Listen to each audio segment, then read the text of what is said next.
Disclaimer: everything that is discussed, posted, is strictly for educational and historical purposes only.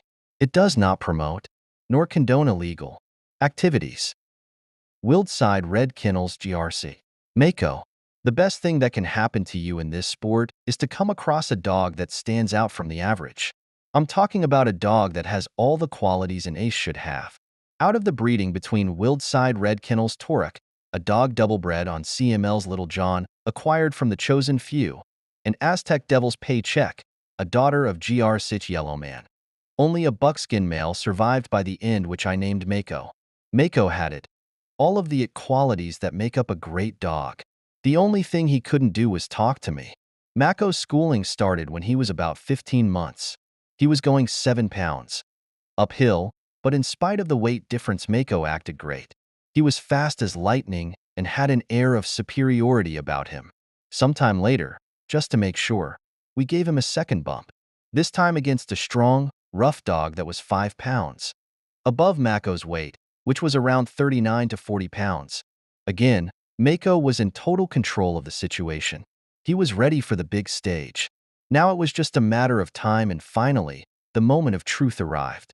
WILDSIDE Red Kennels MAKO versus MB Kennels Tommy. Males 39.5, ref, Callejas Kennels. At the time of his first race, MAKO was 20 months old. The race took place as part of a 6-card convention. We traveled more than 4 hours to get to the site. We made a mistake with his last feeding, so MAKO came in a half-pound over the weight, so we had to pay the forfeit. Anyway, the show was on with MAKO riding the ears, then working the throat and chest hard. The outcome was obvious. There was no way out for Tommy. Finally, at the 45-minute mark, Tommy was picked up, making MAKO a one-time winner. Things have looked very promising. WILDSIDE Red Kennels MAKO versus LV Kennels Guapo. Males 39.5, ref, Quajamalpa Kennels. The show took place as part of a 7-card convention against LV Kennels and their Guapo dog, a brindle with a pretty heavy mouth. MAKO starts out with a fast pace, riding the ear, keeping Guapo out.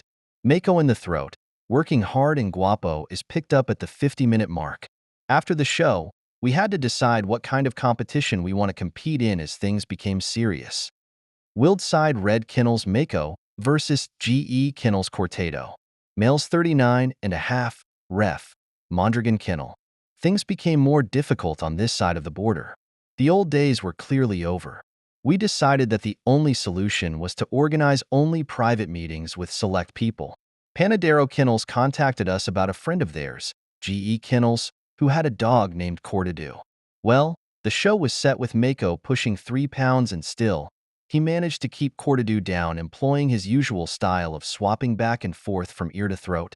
After 45 minutes, GE decided that he saw enough and picked Cortado up, making MAKO a champion. WILDSIDE Red Kennels CH MAKO versus ER Kennels Black.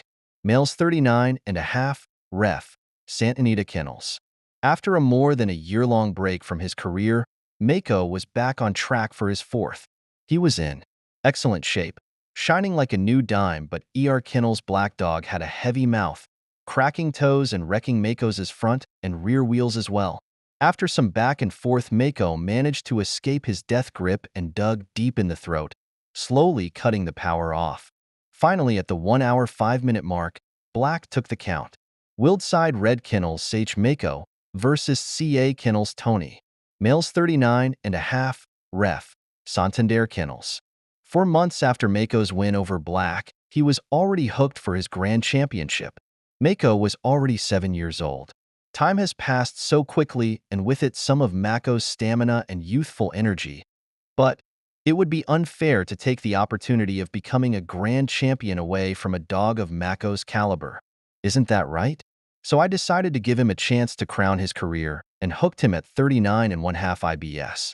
One last time, into CA Kennels and their Tony, a dog with the mouth of a crocodile. Well, MAKO's keep didn't go well due to decompensation. Things didn't look bright for MAKO. Anyway, we decided to go on with the show. It was our last chance. MAKO won't get any younger, his health won't get any better.